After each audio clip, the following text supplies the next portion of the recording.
Olá, boa tarde, sejam bem-vindos ao nosso webinário do Comitec, do Sindicomes ACTC, em parceria com a Andimap, nesse dia 29 de março de 2023. Hoje nós receberemos a doutora Thaís de Laurentes, que é conselheira do Conselho de Administração de Recursos Fiscais, o CARF, para falar sobre mudança no critério jurídico do direito tributário aduaneiro.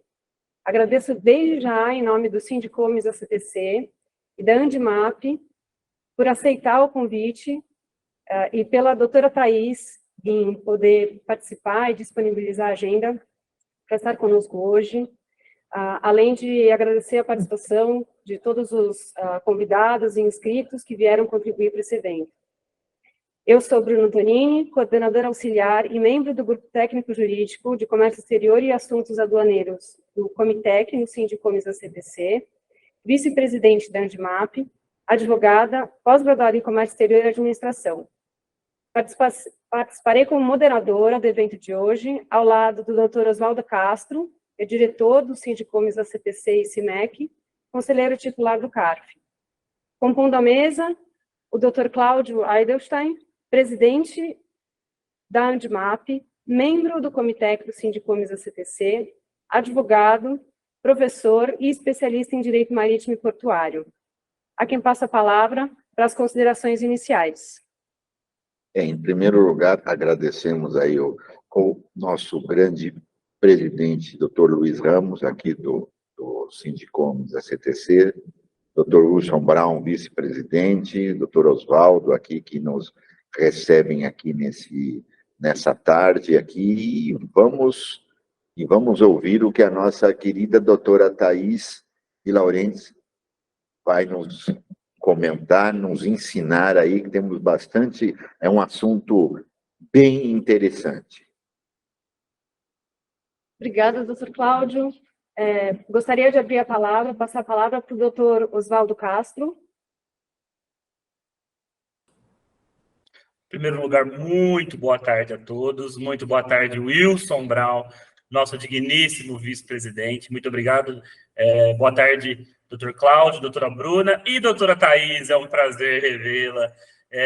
Eu vi no LinkedIn, porque você e o conselheiro Leonardo são presenças constantes no LinkedIn, que você ia fazer essa palestra, eu fiquei pensando, eu sou diretor do sindicato, nem estava sabendo. Aí eu acabei descobrindo a posteriori, mas não tem nenhum problema, nenhuma dificuldade. É um prazer imenso tê-la você aqui pela primeira vez no nosso sindicato, no nosso Comitec, que é um comitê que já tem quase 40 anos e que debate, e que daqui saíram vários assuntos do comércio exterior, representação de comissária de despachos no despacho aduaneiro, nós barramos a entrada do Siscomex a forceps por meio eletrônico, e nós barramos as multas de R$5.000 no tema do mercante e do mantra, e nós aqui, nesse palco, que agora você nos brinda, que nasceram todas essas discussões. E é um prazer imenso ainda, porque eu ainda não comprei o seu livro, saber que eu vou ter um overview diretamente da autora do seu livro, e que também é tese de doutorado, e pelo que eu já vi do índice, do sumário do livro, é algo que é muito bem meditado, muito bem pensado, e que você foi buscar guarida não apenas no direito tributário, mas você também foi buscar guarida no direito administrativo e buscou outros locais fora do comum para fundamentar a sua tese, que de costume é sempre todas as suas teses são muito, muito bem fundamentadas, seja da sua participação na terceira sessão e agora com um brilhantismo na primeira sessão. Dito isso, eu devolvo a palavra para a doutora Bruna, e agradecendo mais uma vez a todos os presentes. Obrigada, doutor Oswaldo. Aproveito para informar que o presidente do Sindicomes ACTC, Luiz Ramos, e o coordenador do GT técnico, Dr. Giovanni Galvão, encontro-se em outros compromissos que impossibilitaram a participação de hoje. E agradeço, em nome de todos, a participação da doutora Thais, que já virou referência em assuntos relacionados à mudança do critério jurídico. A gente vê que ela aborda o tema com inovação e que é muito bom trazer essas discussões para o meio acadêmico, para o meio jurídico e para a sociedade, porque é um assunto que, sem dúvida, afeta a todos nós. Gostaria de aproveitar e fazer a introdução da nossa palestrante. Então, a doutora Thais é atualmente conselheira do CARF, árbitra no Centro Brasileiro de Mediação e Arbitragem, doutora, mestre e professora em Direito Tributário e Direito Aduaneiro, membro do Grupo Técnico Jurídico de Comércio Exterior e Aduaneiro do Comitec, associada do IBDT e professora na Sociedade Brasileira de Direito Público. Acho que essa introdução é não menos importante para falar sobre o livro e a repercussão da tese de doutorado da doutora Thais e do interesse que a gente tem em conhecer um pouco e receber o compartilhamento dessas informações que a gente vai ter na palestra de hoje. Muito obrigada pela sua disponibilidade, pelo seu tempo em dividir em compartilhar essas informações com a gente hoje. Com a palavra, doutora Thais, por favor. Boa tarde a todos. Estou muito feliz de estar aqui e me sentindo extremamente lisonjeada e privilegiada, tá? Com a minha participação. Nada como ter amigos como o doutor Osvaldo para falar tão bem de mim. E muito feliz com as palavras. Agradeço pela paciência da Bruna, que não desistiu da minha agenda e da minha demora de mensagens, que hoje em dia é muita coisa, né? Muito difícil. Mas, dito isso, mais uma vez agradeço por estar aqui, agradeço ao Dr. Cláudio, Dr. Wilson, é um prazer vê-los e espero, de fato, contribuir, tá? Porque foi essa a ideia da tese de doutorado, foi resolver problemas, tá? Então, a gente está falando de direito, a gente está falando de ciências sociais aplicadas, então, o que a gente estuda e pensa é para resolver situações da vida das pessoas, seja no comércio internacional, seja em diversas outras. Então, como conselheira do CARF, e eu sou bastante decana no CARF, já estou terminando o meu oitavo ano como mandato, e então eu passei por muitas situações que eu queria respostas e não tinha. Então, a tese de doutorado veio nesse sentido. Então, vou falar um pouquinho disso aqui para os senhores hoje, mas também já trazendo muitos exemplos, especialmente na primeira parte da palestra, em que eu busquei trazer questões de direito aduaneiro especificamente, tá? Porque isso é muito importante. Eu até falei para a Bruna, quando ela me procurou, a tese, ela tem um recorte inicial que estou falando só sobre direito tributário, tá? Então, na tese, não vão existir exemplos de direito aduaneiro. Porém, é porque isso é um dado de metodologia científica, né, que foi recortado ali, mas grandíssima parte, para não falar tudo que está dito ali, pode ser pensado e refletido para o direito aduaneiro, tá? Então, feita essa breve introdução e agradecimentos, vamos lá para a minha proposta aqui hoje com os senhores. Tá? Então, vamos falar sobre mudança de critério jurídico, tanto no direito tributário como no direito aduaneiro. Eu dividi a minha apresentação em duas grandes partes. Tá? Isso, eu até peço desculpas até quem já me viu em outras oportunidades, isso beira um toque, né, dividir a apresentação sempre em duas partes, com subtópicos iguais, e isso é porque, acho que era que o doutor Osvaldo estava querendo falar também, uma parte da minha formação acadêmica eu fiz na França, e a metodologia francesa pede que você sempre divida em 2 partes com subpartes iguais, para que o raciocínio seja absolutamente linear e todo mundo consiga acompanhar da melhor maneira possível. Aí, só te pedir, te interromper um segundo. Claro, por favor. Será que não tem como o pessoal que está aí no sindicato dar um jeito de colocar a apresentação no plano maior, em tela cheia, para a gente poder ver? Eu não sei se tem como eu fazer isso aqui, de tirar o rosto das pessoas e deixar só a apresentação. Desculpa, pode continuar, Thaís, desculpa. Continuo ou aguardo? Vocês me digam. Não, pode continuar. Enquanto isso, eles vão tentando fazer. Se não der certo, tudo bem também. Okay. Obrigada pela sugestão, Oswaldo. Enquanto isso, a gente vai tentando aqui. Só uma essa configuração de aparecer as imagens e a apresentação do senhor, doutora Oswaldo. Então tá bom, eu ajeito aqui. A cheia é a da doutora Thaís, que é ela que está apresentando. Tá, eu ajeito aqui. Então, posso seguir? Beleza. Então, vamos lá. Na primeira parte da apresentação, eu queria falar sobre contencioso administrativo fiscal lato sensu, tá?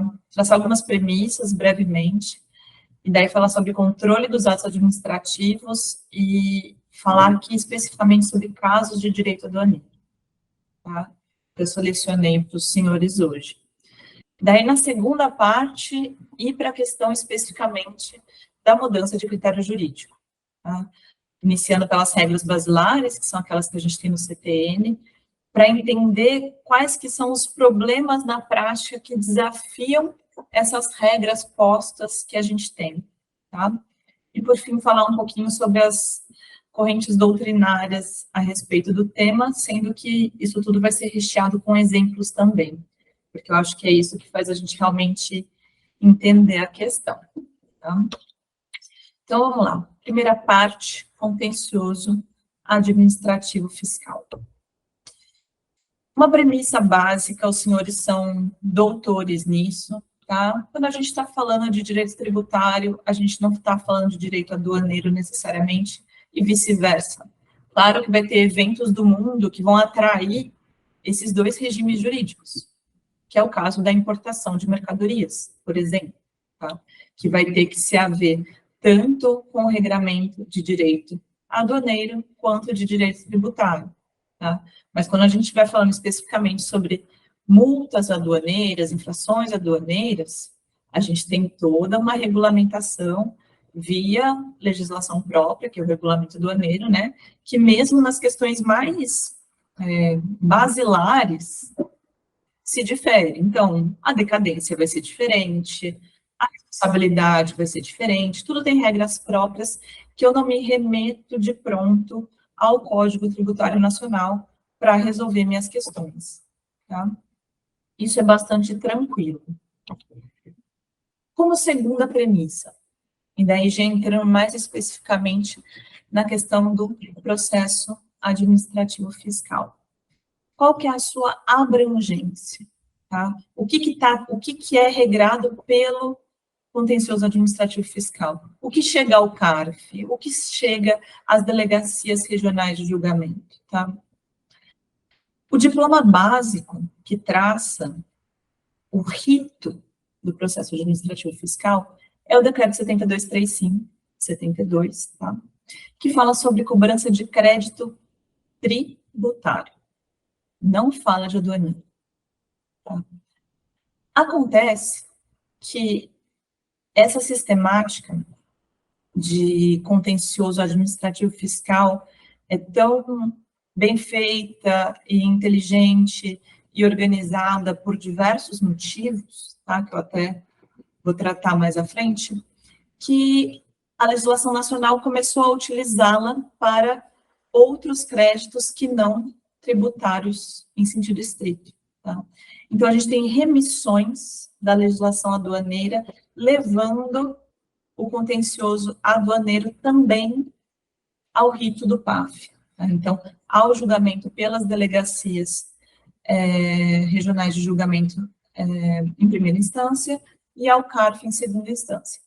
Então, eu estou falando, por exemplo, de cobrança de direito antidumping, de multa por conversão de pena de perdimento e de penalidade relativa, outras penalidades relativas ao controle aduaneiro. Então, multa por falta de licença, todas aquelas histórias de carga, descarga, enfim, né? Tudo isso, uma vez cobrado e o contribuinte se indignando contra a cobrança dessas exações aduaneiras, vai poder se valer do rito do PAF.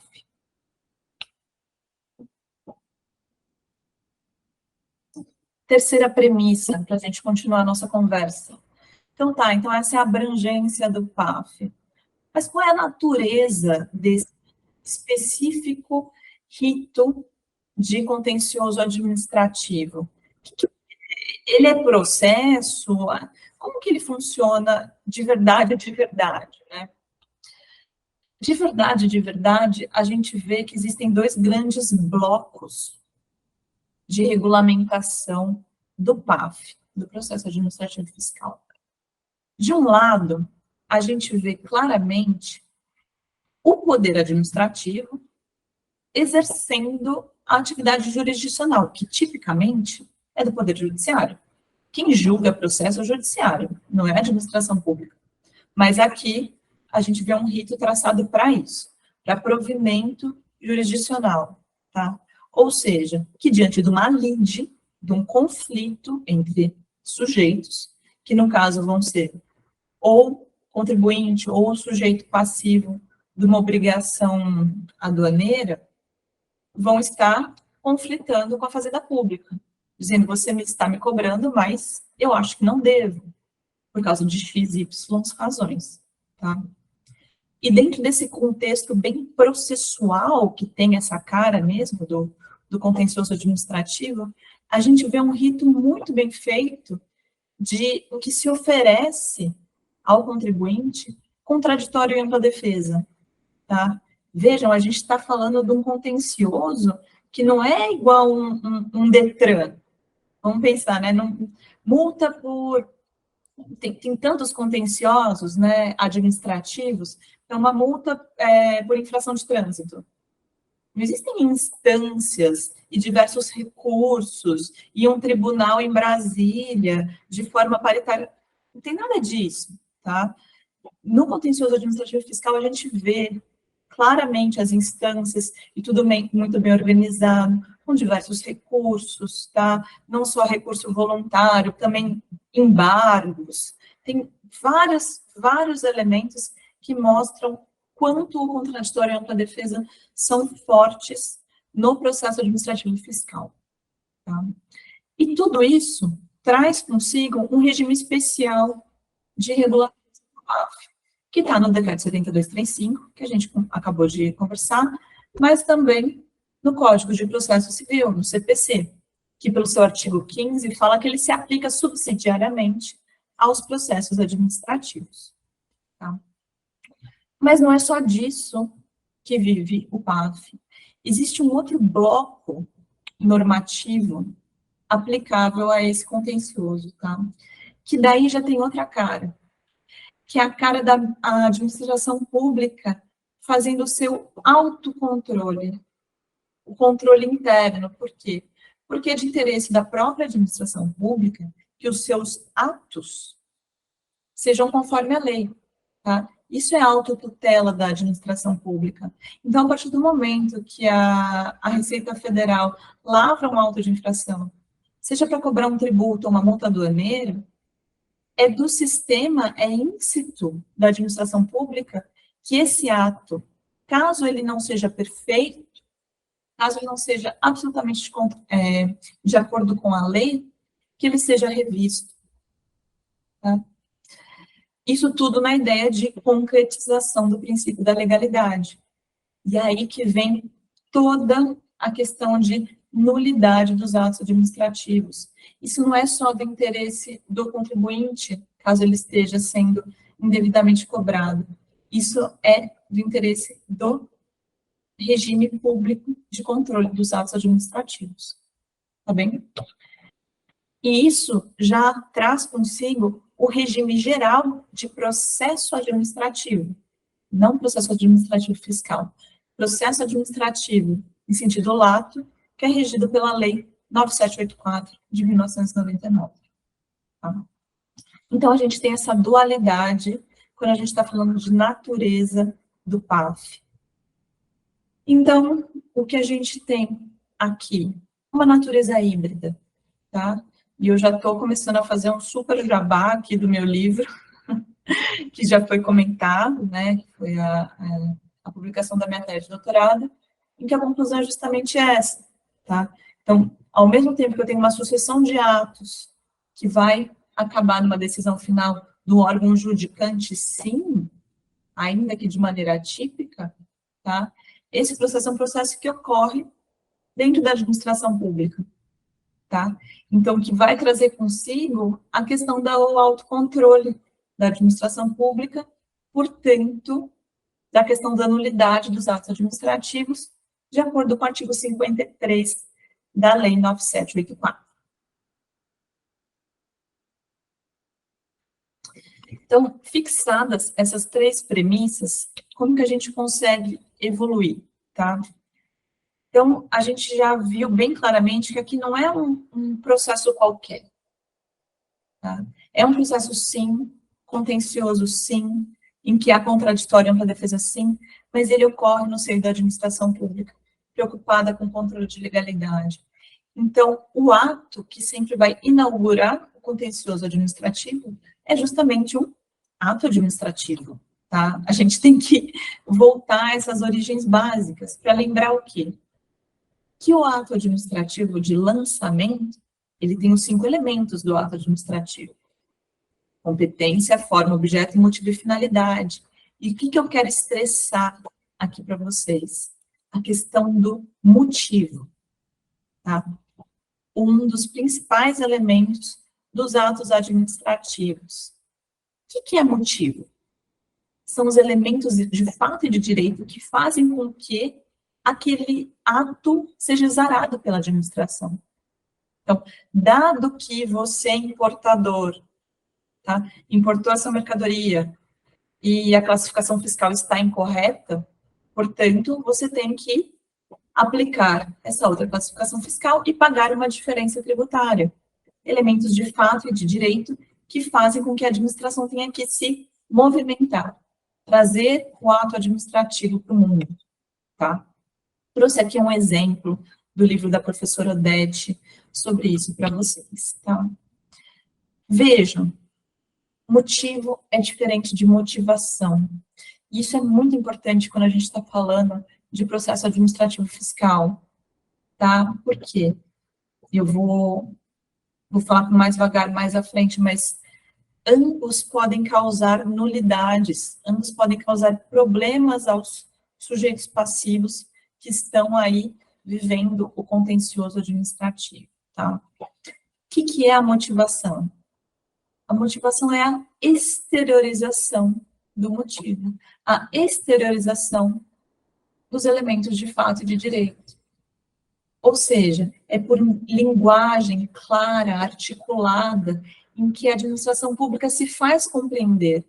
Afinal, é um ato que se dirige ao sujeito passivo e fala, olha, estou te cobrando, essas são as razões. Tá? E sobre isso eu recomendo fortemente um livro que foi base principal da minha tese de doutorado, que é do professor Antônio Carlos Araújo Sintra, sobre motivo e motivação do ato administrativo. Se não me engano, foi a tese de livre docência dele na USP.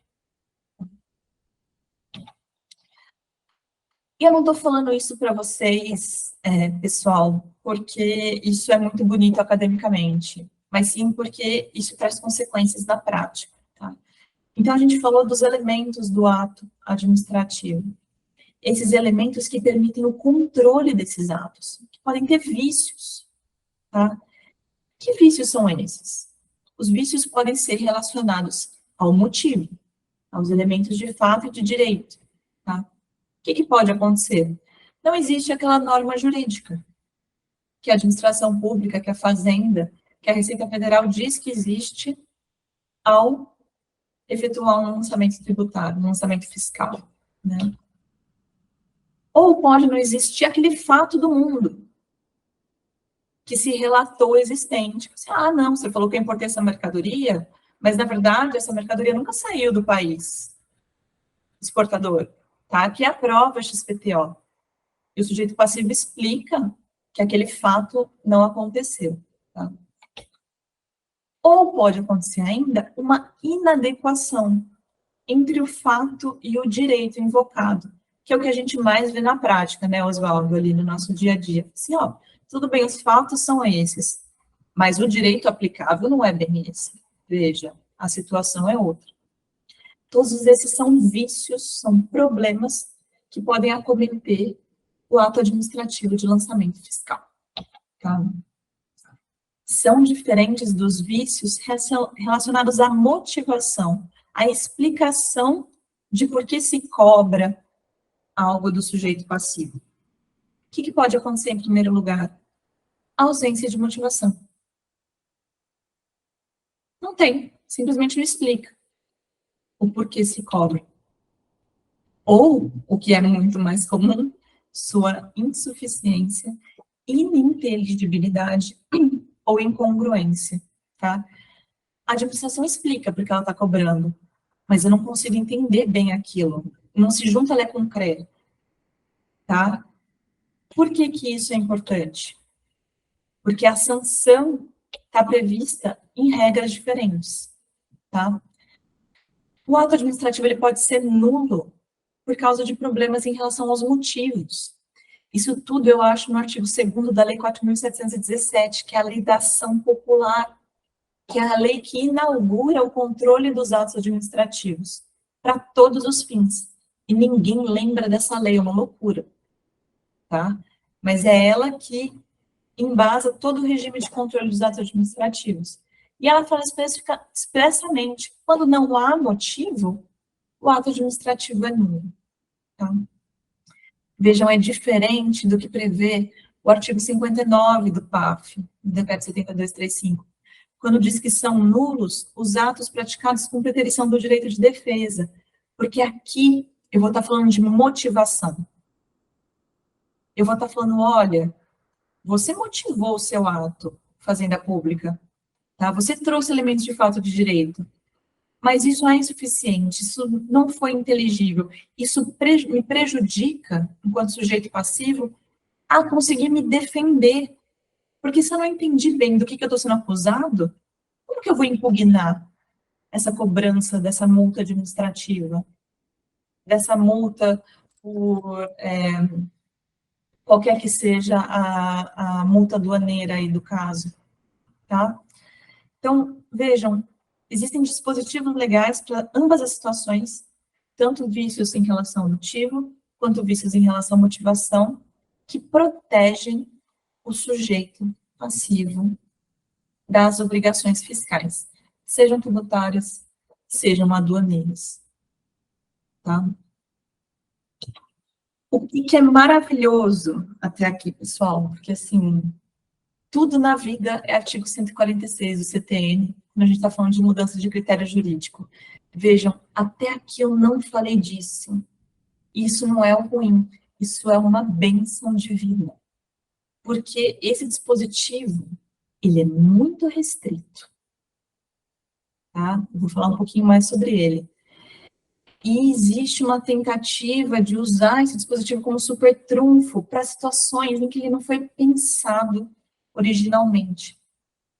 Então, isso pode causar diversas dificuldades na prática do dia a dia, sendo que com esse arsenal que eu acabei de trazer para os senhores, pelo regime de controle dos atos administrativos, muitas vezes a gente vai resolver os problemas que acometem em termos de PAF do sujeito passivo, sem ter que descambar para a questão de mudança de critério jurídico.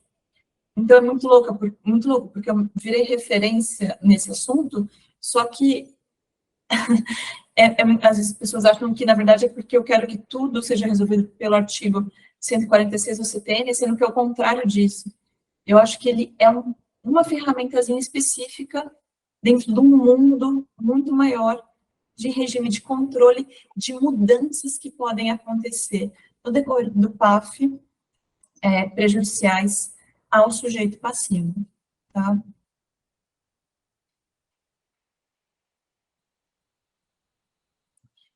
Dito isso, trouxe alguns exemplos aqui de situações que foram resolvidas por questão de controle dos atos administrativos e não por questão de mudança de critério jurídico propriamente dita e artigo 146 do CTN, tá? Então, eu trouxe aqui primeiro um caso de conversão da pena de perdimento em multa, né, de 100% do valor aduaneiro das mercadorias. O que aconteceu nesse caso? O contribuinte foi autuado, a fiscalização dizendo que aquilo era uma interposição comprovada, tá? Só que quando a gente via o auto, a gente percebia que, na verdade, aquilo era um arrastamento de outros casos correlatos, aquele especificamente, só que daquele auto de infração, toda a prova e toda a narrativa que a fiscalização fez foi, na verdade, que aquilo era uma interposição presumida, tá? Então, o que o CARF disse nesse caso? Olha lá. Muito embora a pena de perdimento seja uma só, tá? As hipóteses de interposição fraudulenta são duas, comprovada e presumida. E elas são diferentes em relação aos seus requisitos, conjuntos probatórios, tá? O que naturalmente faz com que o contribuinte se defenda de forma diferente, caso a gente esteja diante de uma interposição comprovada ou de uma interposição presumida. Tá? E está falando que aqui nesse caso, ficou trocado as bolas. Tá? Consequência, desconformidade entre o fato real e o fato descrito. No lançamento tributário, cancelamento da autuação fiscal. A multa não foi cobrada, a multa foi cancelada, com base na teoria dos motivos determinantes, que nada mais é que um reforço retórico, tá, e assim, doutrinário, com base na doutrina do Gaston Gese, que era francês, sobre o regime de controle dos atos administrativos. Tá? Segundo exemplo. Aqui foi uma invalidade de responsabilidade aduaneira, tá? Por quê? Olha lá. Partindo do pressuposto que no âmbito do comércio exterior a gente tem dois regimes, o tributário e o aduaneiro, a gente não pode confundir a motivação da responsabilidade tributária com a motivação da responsabilidade aduaneira, tá?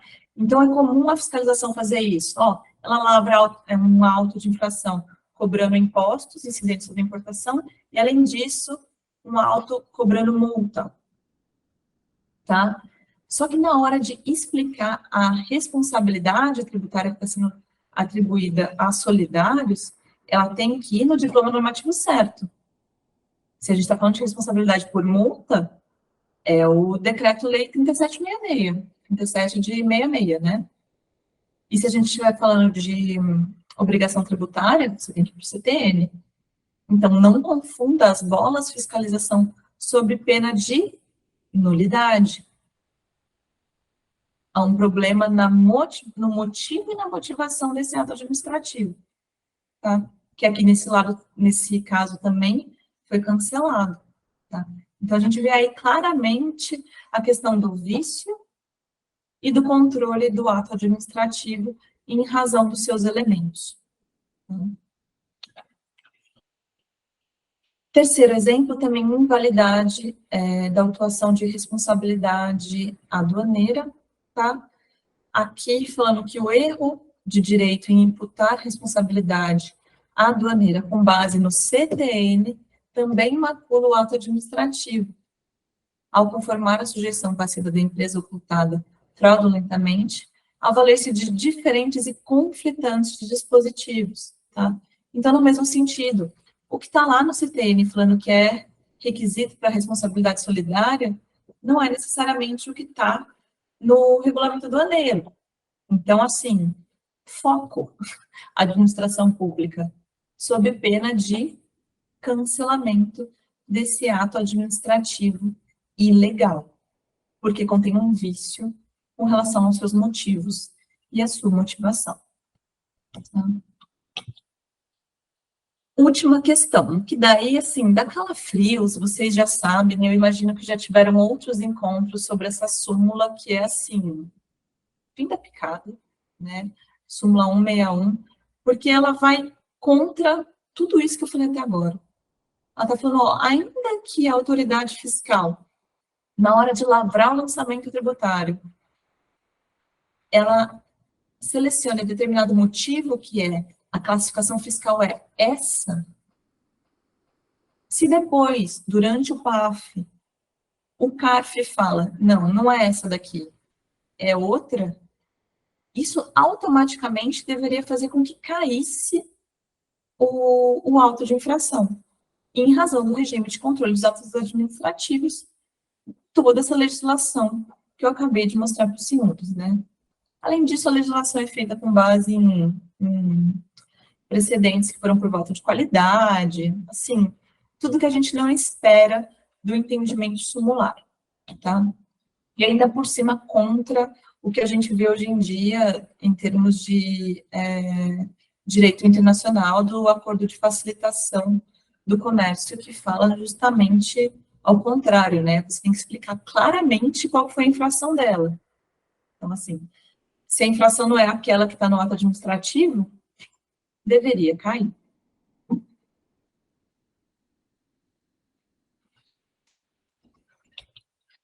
Com isso, eu já vou passar para a segunda parte da minha fala, tá? E aqui sim, eu vou falar da tão esperada mudança de critério jurídico, tá? Que é algo, mais uma vez, que corre em paralelo a todo o regime de controle dos atos administrativos, que também é esse arsenal tão maravilhoso, tá? Para evitar que o sujeito passivo seja prejudicado durante o processo administrativo fiscal. Tá? Porque, só para ficar bem claro, pessoal, muitas vezes parece que a gente vai resolver tudo na mudança de critério jurídico, tá? Só que o regime de controle dos atos administrativos resolve. Então, o que a gente vê, por exemplo, nesses casos de responsabilidade? A DRJ querendo arrumar o auto de infração, querendo arrumar o lançamento, como trazendo novos elementos para conformar aquela narrativa do ato administrativo inicial, tá? Que daí a gente vê tratado muitas vezes como mudança de critério jurídico pela DRJ. E pode ser mesmo mudança de critério jurídico se a gente pensar nesse termo em sentido lato, digamos assim. Mas a questão é, como que eu resolvo esse problema? Muitas vezes, estou sendo repetitiva, desculpa, vou conseguir resolver com base no regime de controle dos atos administrativos, tá? Porque eu vou ter um problema com relação ao motivo e a motivação, então eu não vou ter que me haver com CTN, tá? Mas o que está no CTN é importante também, e eu vou trazer isso nessa segunda parte da apresentação para vocês, tá? Porque qual que é a pergunta que vai do ímpeto de todos nós que estamos ali tratando com o processo administrativo e fiscal? O que a gente tem na legislação tributária, né? Tá? Não estou mais falando de aduaneiro propriamente dito, estou falando de tributário agora, tá? Para proteger o contribuinte contra mudanças de entendimento a respeito da legislação. Quais são as regras jurídicas basilares? Olha ele lá, apareceu. Artigo 146 do CTN, que tem essa redação horrorosa, tá? E por isso causa tantas dificuldades de aplicação. Ele fala, ó, a modificação nos critérios jurídicos adotados pela autoridade administrativa no exercício do lançamento somente pode ser efetivada em relação ao mesmo sujeito passivo quanto fato gerador ocorrido posteriormente à sua introdução. Tá? Para quem que serve assim? long story short, para que serve esse dispositivo, como ele foi pensado, quando ele foi positivado pelos Rubens Gomes de Souza ao escrever o Código Tributário Nacional. Eu tenho um lançamento tributário falando, você deve pagar, você não pode deduzir, vou dar um exemplo, esses valores da base de cálculo do seu imposto sobre a renda, tá? Porque isso aqui é uma despesa não comprovada. Esse é o lançamento tributário. Motivo, motivação, despesa não comprovada, não é dedutível do lucro real. Não pode a DRJ, um órgão de julgamento, inovar o critério, modificar o critério falando, olha, na impugnação, o sujeito passivo trouxe a comprovação dessa despesa. Agora eu estou vendo, a despesa está comprovada. Porém, eu mantenho a glosa porque essa despesa não é necessária. E está na legislação do imposto de renda que para despesa ser dedutível do lucro real, ela tem que ser usual e necessária. O que aconteceu aí? Claramente uma modificação do critério jurídico adotado no lançamento tributário. O lançamento era despesa não comprovada. O DRJ está tentando manter o mesmo ato administrativo sob outro critério, que é, não é comprovada, ela é comprovada, porém não é necessária.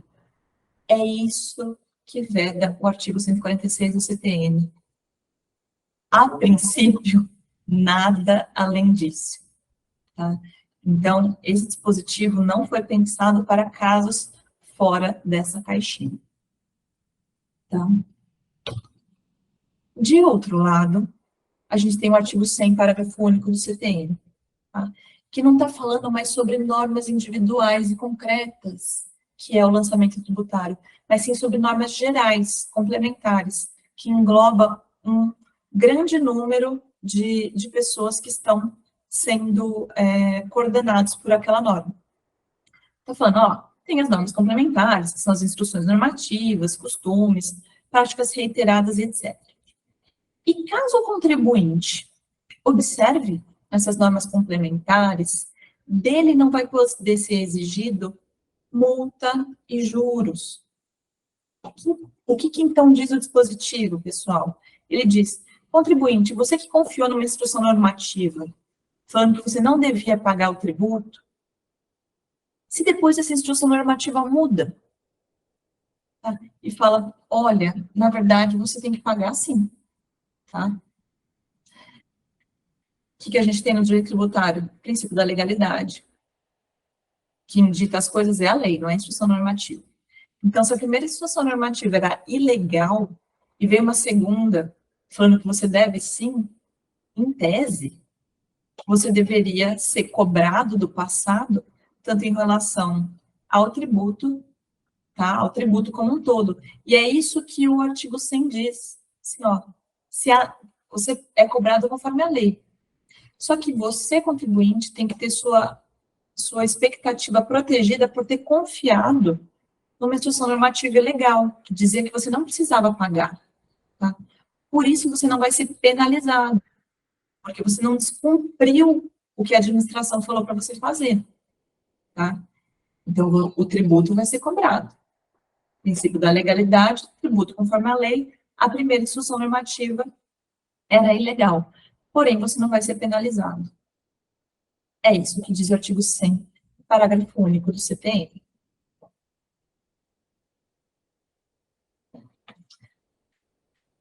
Só que o Oswaldo deve estar com 80 casos que passaram pela cabeça dele, né?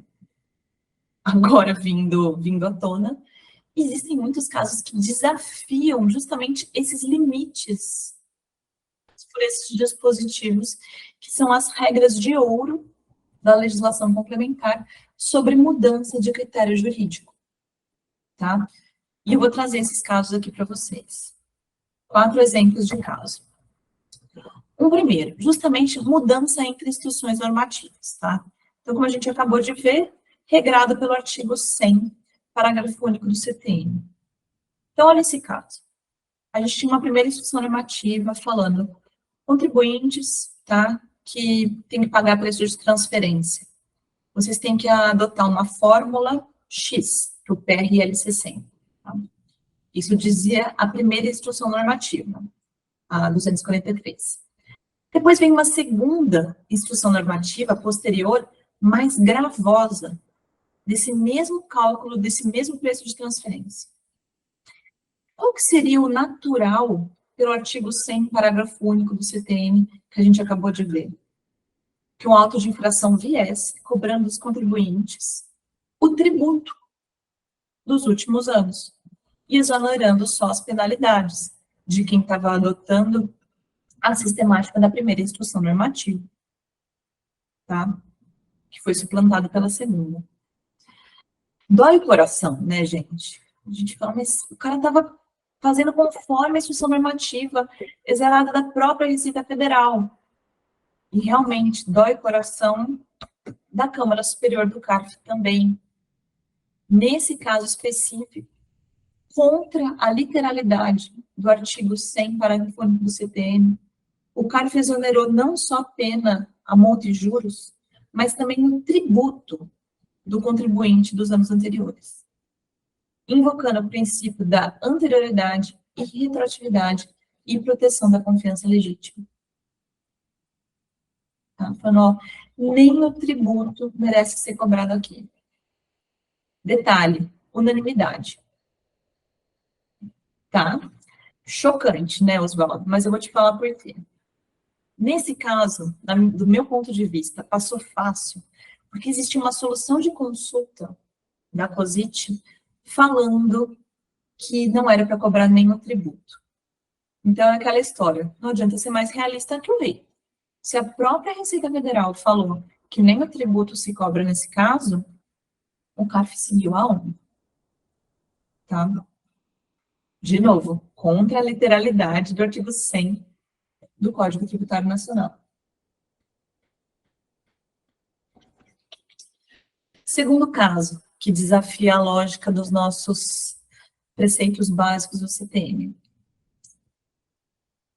São casos que é o que a gente mais vê os contribuintes invocando o artigo 146 ao seu favor, mas, de novo, ele não foi feito para isso a princípio, tá?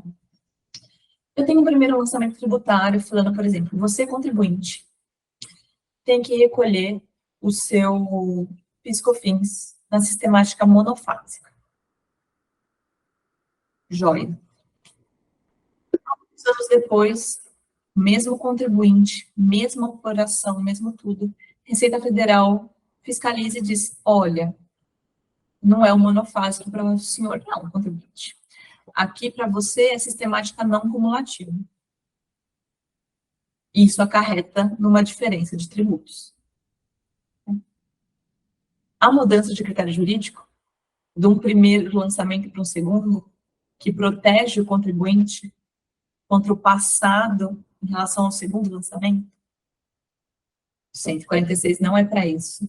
Regra geral, o CARF diz nesse tipo de caso que, sinto muito, contribuinte, eu entendo a sua exasperação, fico chateado por você, porém, não há regra no sistema jurídico que vede esse segundo lançamento, até porque, senão, ficaria a autoridade administrativa impedida de fiscalizar de novo uma mesma empresa.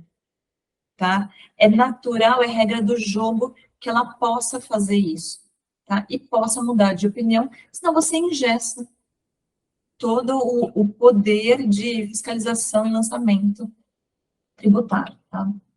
Mas existe um caso que o contribuinte ganhou, e é justamente esse exemplo que eu acabei de dar, tá? Acórdão 3302007592, em que o acórdão, o voto vencedor aqui é do Walker, esse caso, viu, Oswaldo? Foi relator.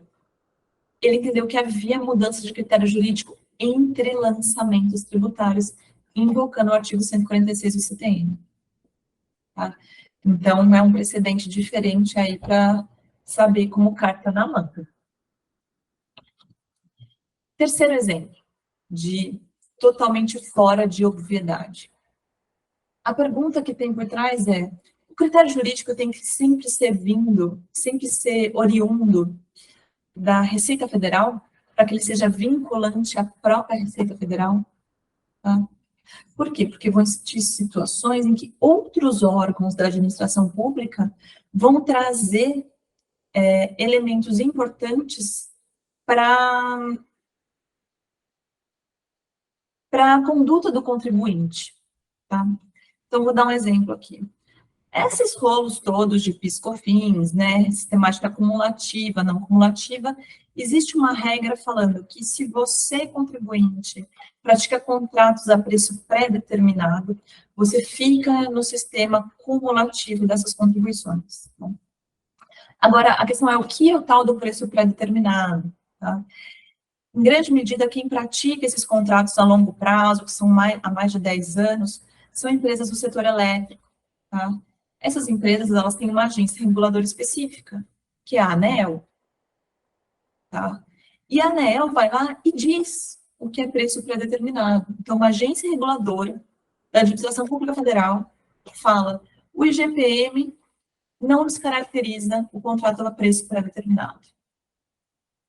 E daí vem, em seguida, a Receita Federal e fala, não concordo com a ANEEL, ou não estou nem aí para a ANEEL, eu entendo que o IGPM descaracteriza, sim, esses preços desses contratos, então, o contribuinte, o seu regime de PIS/COFINS é outro.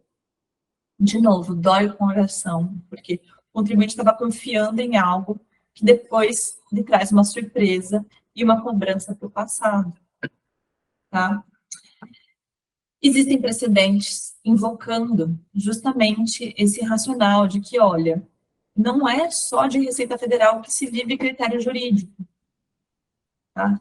Mas vejam, isso não quer dizer com o artigo 146 do CTN, porque ele não fala expressamente disso. Tá? Eu, no meu livro, quando eu trato disso, eu trato muito mais no sentido de autovinculação da administração pública e do princípio da proibição de venir em contrafactum próprio. Então, se a administração pública federal fala que o critério é X, por mais que venha de uma agência reguladora, não pode a mesma administração pública federal depois e falar é Y, prejudicando legítimas expectativas dos sujeitos passivos da obrigação tributária. Tá? Então, tem aqui um precedente falando justamente sobre isso. Último caso, porque eu já estourei meu tempo, né, Bruna? A Bruna está super educada, não me cortando a palavra, eu já estou me encaminhando para o fim. Uma dúvida que surgiu muito interessante sobre mudança de critério jurídico quando tem uma mudança de paradigma de tribunais superiores. Tá? Então, por exemplo, eu tenho um lançamento tributário falando sobre insumo de PIS/COFINS, falando que o critério para que um contribuinte possa tomar crédito de PIS/COFINS são as instruções normativas que tinham um conceito muito mais estrito sobre o que era insumo para essas contribuições. No meio do caminho, esse processo administrativo rolando, discutindo esse caso, vem o STJ e, num recurso repetitivo, fala, olha, essas instruções normativas são ilegais, e traz outro conceito sobre o que é insumo para fins de creditamento de PIS/COFINS. A dúvida é, uma decisão da DRJ ou do CARF que adota esse novo critério jurídico estabelecido pelo repetitivo do STJ, que é diferente do original do ato administrativo de lançamento, implica numa mudança de critério jurídico que é vedada pelo sistema? Eu, particularmente, entendo que não, tá? E o CARF já se manifestou no sentido de que realmente não há mudança aqui. Porque qual era o critério jurídico que fez nascer o lançamento? Aqui, critério jurídico, eu trabalho muito isso no livro também, critério jurídico equals é a mesma coisa que motivo mais motivação. Então, é elementos de fato mais elementos de direito, mais a exteriorização dos mesmos. Tá? Qual que foi o critério jurídico 1? Isso não é insumo. E por que que um auto está sendo mantido pelo CARF como repetitivo do STJ? Isso não é insumo. Tá? Então, não há propriamente uma mudança de critério. Senão você impediria a própria existência do contencioso. Tá? Mas é um caso interessante de se pensar também. E daí eu vou finalizar aqui minha apresentação para vocês hoje, só trazendo também para fins de, se os senhores se interessarem mais sobre a matéria, entender onde que a doutrina se situa, tá? Sobre o artigo 146 do CPM e sobre as possibilidades de revisão do ato administrativo no decorrer do processo fiscal, tá? Tem uma primeira corrente mais clássica, mais restritiva, sobre o artigo 146. Capitaneada, aí trouxe como exemplo a professora Isabel Deves. Tá? Existem correntes intermediárias que trazem alguns elementos a mais, como a questão da proibição do venir em contrafactum próprio, trazendo uma extensão, tá, do artigo 146 do CTN. Quem tem um artigo muito interessante sobre isso na revista do IBDT é o Luiz Flávio Neto, ex-conselheiro, professor. Em terceiro lugar, a gente tem correntes doutrinárias muito mais amplas, promovendo uma exegese desses dispositivos muito mais condescendente com seus limites originais e com os limites do seu texto, tá? Invocando para isso o princípio da proteção da confiança. Então, falando, na verdade, que o 146 e o 100, eles servem para muito mais coisa do que para aquilo que eles originalmente foram pensados, tá? O professor Humberto Ávila é um grande expoente desta corrente. E daí, pessoas, né, eu muito humildemente me coloquei aqui, no quarto lugar, porque qual que foi justamente a proposta da tese? Eu não vou me valer do princípio da proteção da confiança para resolver meus problemas. Por quê? Porque isso é muito fluido, é muito difícil de aplicação na prática, fica muito sem critério, tá? O que eu vou fazer? Eu vou trazer o regime de controle dos atos administrativos para que, paralelamente, eu tenha mais mecanismos do que o artigo 146 e o artigo 100 do CTN me dão para resolver problemas de controle dos atos administrativos, tá? E como a tese, ela está bem pragmática e trazendo bastante questões concretas, está sendo muito bem recepcionado, tá? Nesse sentido. E daí, terminando com o jabazão final do meu livro, tá? Que foi publicado pelo IBDT ano passado, e está disponível aí, caso os senhores se interessem, tá? Ficam os meus contatos, meu agradecimento mais uma vez, espero ter contribuído, não é um tema fácil, são questões muito profundas, então eu espero ter me feito clara durante a apresentação, e de toda forma fico disponível para questionamentos. Obrigada. Doutora Thaís, muito obrigada pela excelente explicação, apresentação inovadora sobre o tema, e isso que acho que é muito importante para a gente trazer para a discussão esses assuntos, e reflexão, que é o que a gente espera no direito. O doutor Oswaldo gostaria de fazer uma pergunta, alguma colocação? Sim, como toda boa obra de arte, ela traz para a gente muito mais dúvidas do que de fato soluções, né? Qualquer livro ou qualquer coisa bem escrita, como é o caso, ele traz para o leitor novas dúvidas e buscar novos limites do conhecimento, e o livro da doutora Thaís não é exceção, embora eu ainda não tenha lido, mas esse overview da palestra já me trouxe alguns questionamentos. E alguns questionamentos que eu faço para a doutora o primeiro ponto. A sanção aduaneira, ela na verdade, a pretensão resultante da sanção aduaneira, ou seja, a aplicação da multa, a constrição do patrimônio do particular por conta de ter praticado um fato descrito pela lei como uma sanção, ela é exercida por meio do lançamento. Isso, sem sombra de dúvida, isso ficou muito claro na sua apresentação, que isso não é direito tributário, ou pelo menos não tem efeitos imediatos, podem não ter efeitos imediatos tributários. E as multas do mercante e do mantra estão aí para confirmar, que são aplicáveis, inclusive, quando a mercadoria é destinada a outro país.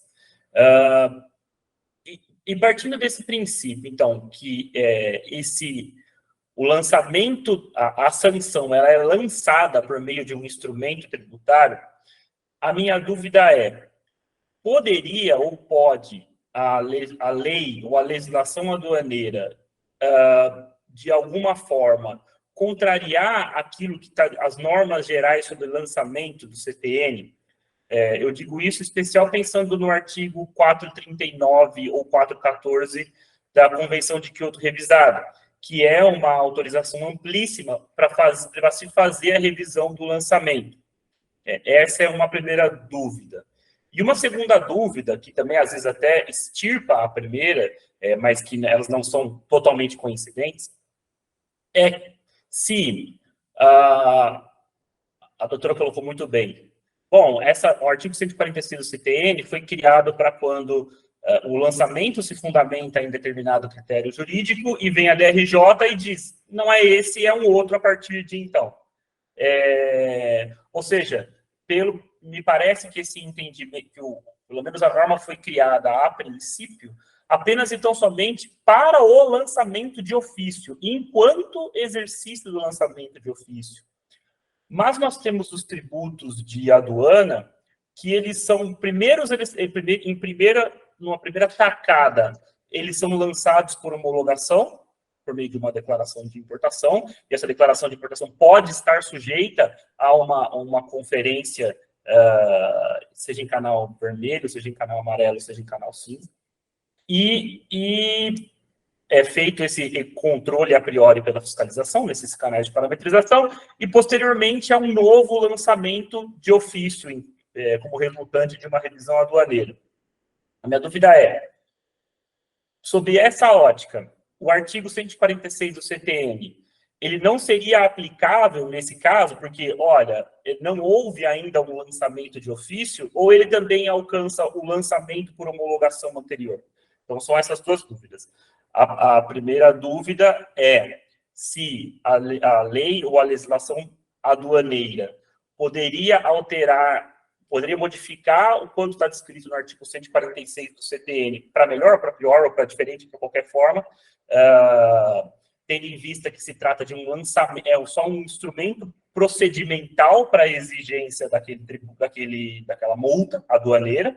E a minha segunda dúvida é se o artigo 146 ele se atrela ao mesmo lançamento de ofício ou ele se atrela também a lançamentos, ainda que por modalidades diferentes, sobre os mesmos fatos. São essas as minhas dúvidas. Obrigada pelos questionamentos, Oswaldo. Com relação ao primeiro ponto, né? Importante. Você falou em instrumento tributário para que seja lançada a multa, né? Seria um lançamento. Mas não é esse o ponto. O ponto é, o instrumento é de direito administrativo, que precede a discussão se é tributário ou se é aduaneiro. Tá? O lançamento fiscal, tá? Vamos fazer fiscal para não é nem tributário. O lançamento fiscal é um ato administrativo. Existem 3 zilhões de tipos de ato administrativos diferentes, né? Um alvará é um ato administrativo, né? Assim, uma multa de trânsito é um ato administrativo. O ato de lançamento fiscal, seja cobrando uma multa aduaneira, seja cobrando tributo, ele é um ato administrativo. Por isso que aquela legislação que eu trouxe sobre a Lei da Ação Popular, que é a Lei 4.717, ela precede a discussão tributário ou aduaneiro. Então, as soluções dadas ali são de direito administrativo para ambas as situações. Tá? Por isso que eu enfatizei, ela não tem que entrar em 146, eu resolvo tudo isso sem crise, do regulamento aduaneiro ou do CTN. Tá? Com relação à segunda questão, que é a questão da revisão aduaneira, né, que o STJ mudou, né, consolidou o entendimento das duas turmas ano passado, né, mesmo de que, independentemente do canal de parametrização, mesmo sendo vermelho ou cinza, vai poder existir a revisão aduaneira. Oswaldo, eu votei muito isso, né, enquanto conselheiro da terceira sessão, e eu votava a favor do contribuinte de acordo com o antigo entendimento da primeira turma do STJ, que tinha julgamento nesse sentido, tá? Então, eu acho que quando o negócio é meio bola dividida no CARF, cabe ao judiciário mesmo falar qual é a melhor interpretação da lei. Então, eu segui o STJ. Mas eu vou te falar muito sinceramente que não me espanta, e eu não acho nem um pouco absurdo o posicionamento que foi dado aí pelo STJ no passado. Por quê? Porque a gente tem esses passos diferentes quando a gente está falando da importação e do regime que foi traçado, que eu tenho a conferência, daí eu tenho o despacho, daí eu tenho a revisão, e que são momentos diferentes, tá? E o regulamento aduaneiro, de fato, ele não trouxe nenhuma limitação parecida com aquela do 146 CTN. O artigo é o 638, né, do RA, quando ele fala, ó, a revisão vai ser feita de acordo com a forma estabelecida aqui, e remete aos artigos 700 e pouco, acho que 752, que falam da decadência. Tão simples quanto isso, tá? Não falam de uma mudança do que tinha sido feito antes. E, de fato, para que serve a revisão? Para aprofundar aquilo que tinha sido feito em termos mais céleres na conferência aduaneira. Então, de novo, eu sinto a dor do sujeito passivo que apresentou laudo, que teve toda uma questão ali num canal de parametrização mais pesado, né, a respeito de uma classificação fiscal de uma mercadoria, etc. E depois, daí praticou seu preço conforme aquilo que foi feito, né, na conferência. E anos depois ele tem aí uma revisão e uma cobrança de tributos. Eu sinto a dor dele, mas eu não vejo, sinceramente, um problema com relação a isso, tá? E, de novo, o 146 não foi pensado para isso, não foi. Assim, se a gente vai às suas origens, nem o texto dele cabe bem, assim, passa longe. Então, eu entendo a gente querer pegar a lógica dele para resolver os nossos problemas. E é isso que muitas vezes a gente vê, assim, ele funcionando meio como um super trunfo mesmo. Só que é bastante difícil aplicar para questões tributárias específicas, quanto mais para o direito aduaneiro. Então, eu acho que aí iria muito mais na questão da proteção da confiança mesmo, sabe? Teria que partir para uma questão principiológica de que, olha, não é razoável essa legislação aduaneira, tá? Deveria existir um limite que nem existe no direito tributário, que eu tenho um lançamento, que daí está preocupado com o lançamento por homologação propriamente dito, com lançamento de ofício, tá? Então, assim, eu acho bastante difícil importar a lógica de lá para a questão da revisão aduaneira, tá, Oswaldo? E a última questão, eu não anotei, esqueci. Era isso? Faltou alguma coisa? Eram só essas duas, ficou perfeitamente claro. Tá bom.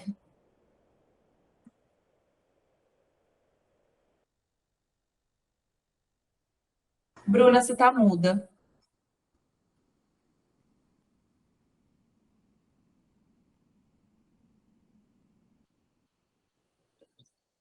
Obrigada. Doutora Thais, obrigada. Tem uma pergunta de ordem técnica aqui, para saber se você poderia disponibilizar os slides da apresentação, e não sei se você tem essa disponibilidade para passar.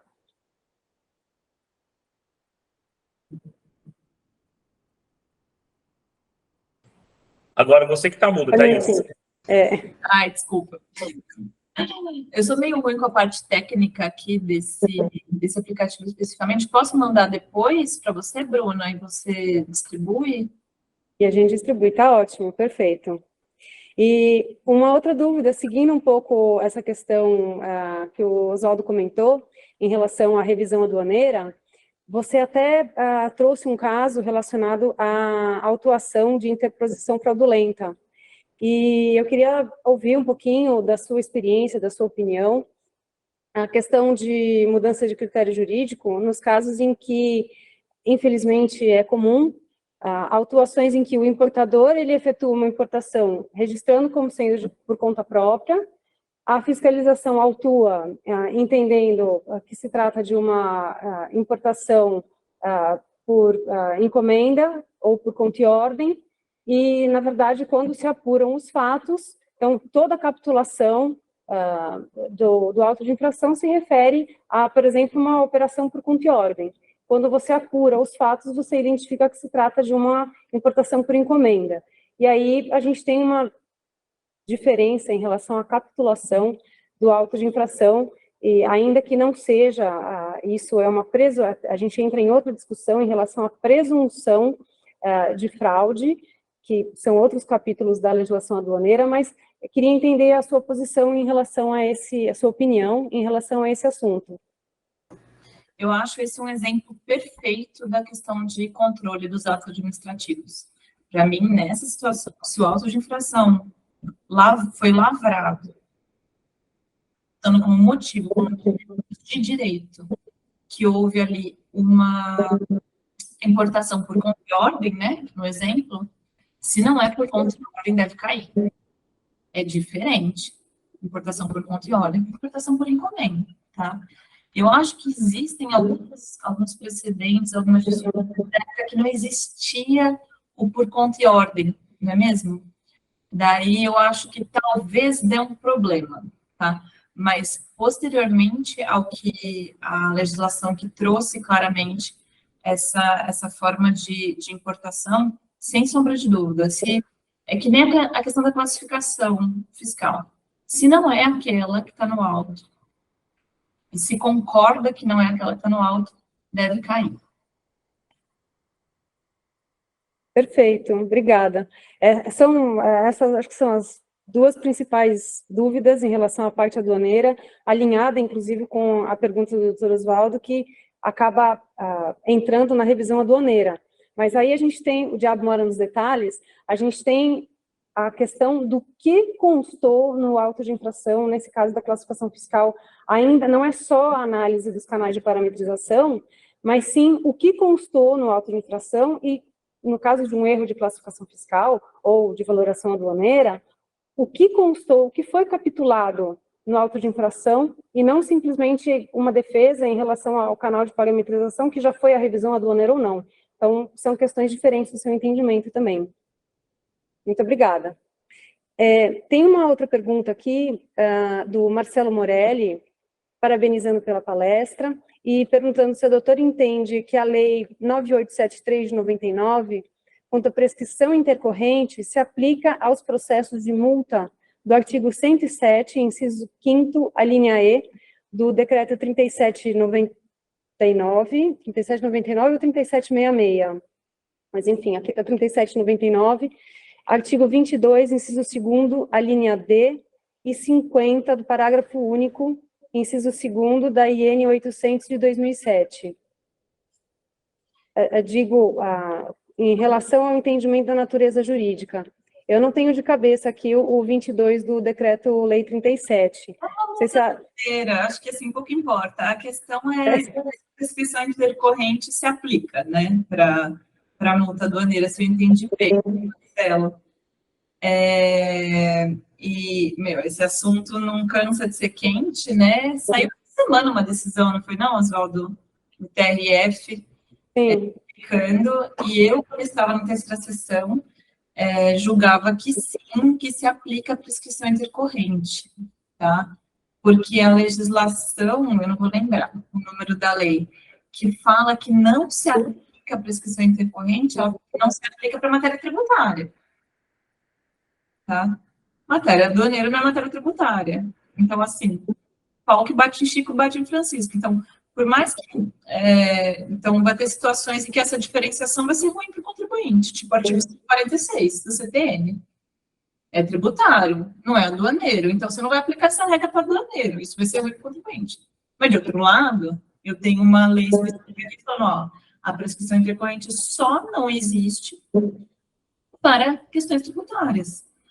Se eu estou com uma cobrança de multa aduaneira, eu não vejo como acontecer essa exceção, sendo que a própria lei não fez. Tá? Excelente.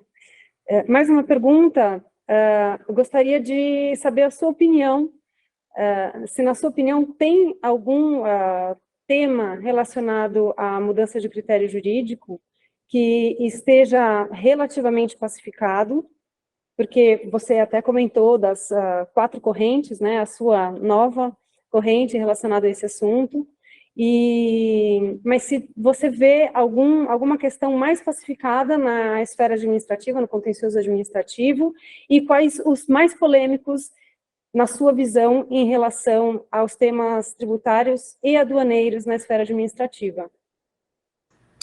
Eu acho que os temas polêmicos são aqueles 4 que eu trouxe na segunda parte da apresentação, né? Entre eles, mudança entre lançamentos tributários, aqueles que não são, que desafiam a lógica do artigo 146 e do artigo 5, tá? E o que está pacificado é justamente, por exemplo, aquele exemplo que eu dei da dedutívelidade do imposto de renda. Eu estou com um pouco de eco, eu acho que é porque os outros microfones estão abertos. Do imposto de renda. Se o lançamento tributário foi porque aquela despesa era não comprovada, não pode depois vir uma decisão administrativa e falar, embora comprovada agora, via impugnação, deve-se manter a indedutívelidade da despesa porque ela não é necessária, tá? Então, quando existe claramente uma diferença entre o motivo da cobrança entre a decisão administrativa da primeira instância e o lançamento tributário, não há maiores crises, tá? Isso é tranquilamente aceito pelo CARF como mudança de critério jurídico que atrai o artigo 146 do CTN e que é vedado. Agora, o que é importante, tá? Que eu não enfatizei, mas que é importante enfatizar. Qual que é a consequência disso? É a nulidade do auto de infração? Não. É a nulidade da decisão da DRJ que alterou o critério jurídico. Então, se o CARF percebe que aconteceu exatamente isso que eu disse, lançamento em razão do motivo A, alterado pela decisão da DRJ que manteve o lançamento em razão do motivo B, o que o CARF deve fazer? Cancelar a decisão da DRJ e falar, julgue de novo. E você julga só falando se o motivo A está certo ou não. Tá? Não me venha falar que deve prevalecer por causa do motivo B. Então, a nulidade do 146 é da decisão que altera o critério jurídico, e não do ato administrativo de lançamento. As pessoas se confundem muito com relação a isso também.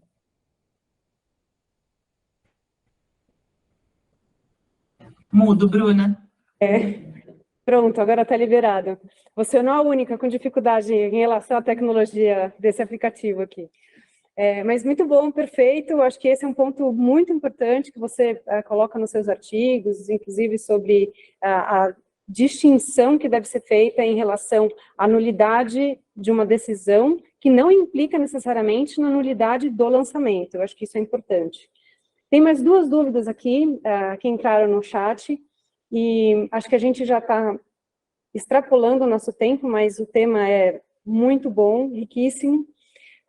Uma mensagem da Ilana, perguntando se, no seu entendimento, doutora Thais, se o auto de infração que elege um dos fatos narrados no auto de infração como sendo o motivo que ensejou a infração, como no caso de interposição fraudulenta, se haveria alteração do critério jurídico caso a DRJ mantenha o auto de infração em função de outro fato que foi objeto do relatório, mas não foi apontado como motivador da infração. Entendo que já tenha sido respondido, mas se puder comentar. Eu acho que o que a Ilana está querendo enfatizar aqui é questão quando tem um fato novo, tá? Então, não é uma questão tanto com relação ao direito.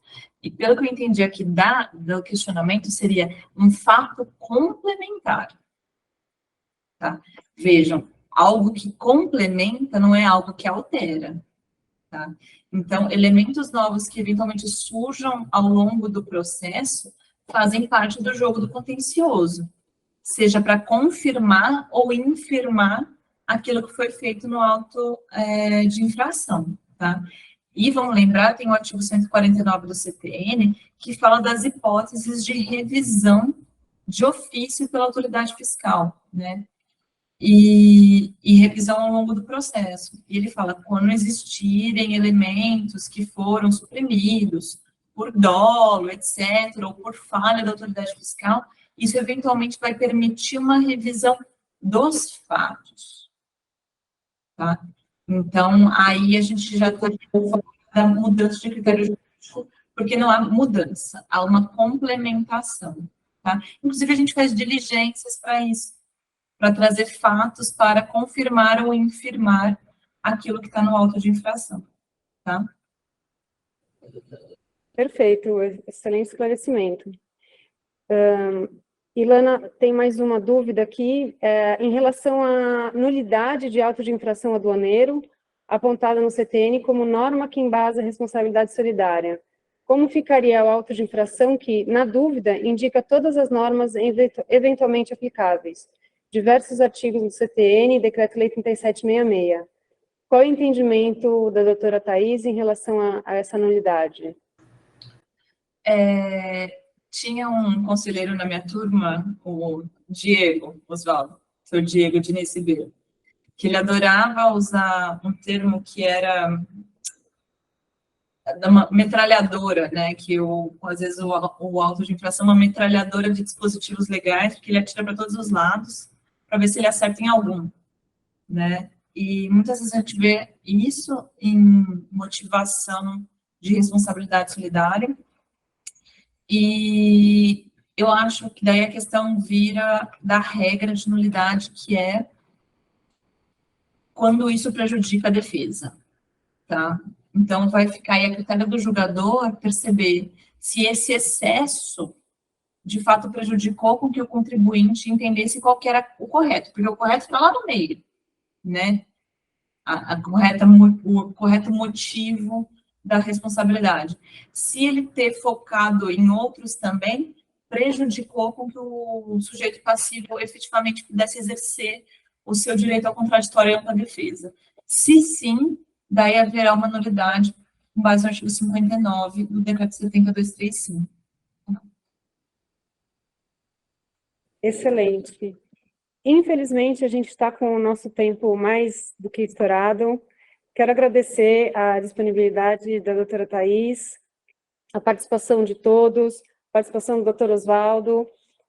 Quero agradecer também todo o suporte que a gente recebeu do Sindicomes, a equipe da Andimap, a Regina, a Isabela, a equipe da Débora, da Júlia, todos que contribuíram para que esse evento pudesse ser realizado. Espero que tenhamos muitas discussões ainda sobre esse assunto, sobre esse tema, que ele é riquíssimo. Obrigada, doutora Thais, novamente, pelas contribuições e inovações que fazem a gente refletir sobre esse tema, que é muito denso. A cada linha dos seus artigos, da sua tese de doutorado, a gente para pensar em casos concretos e hipóteses que a gente lembra, ou que já vivenciou, para ver a aplicação, ou como a gente conseguiria alterar esse entendimento, essa interpretação. Então, realmente, foi riquíssimo. Obrigada mais uma vez. E espero que a gente possa se encontrar em outros eventos, em outras oportunidades. Obrigada. Eu que agradeço, Bruna. Fico super à disposição. Espero que a gente se encontre pessoalmente também, em outros eventos. Então, gente, muito boa tarde para vocês. Até a próxima. Tchau, tchau. Tchau, tchau.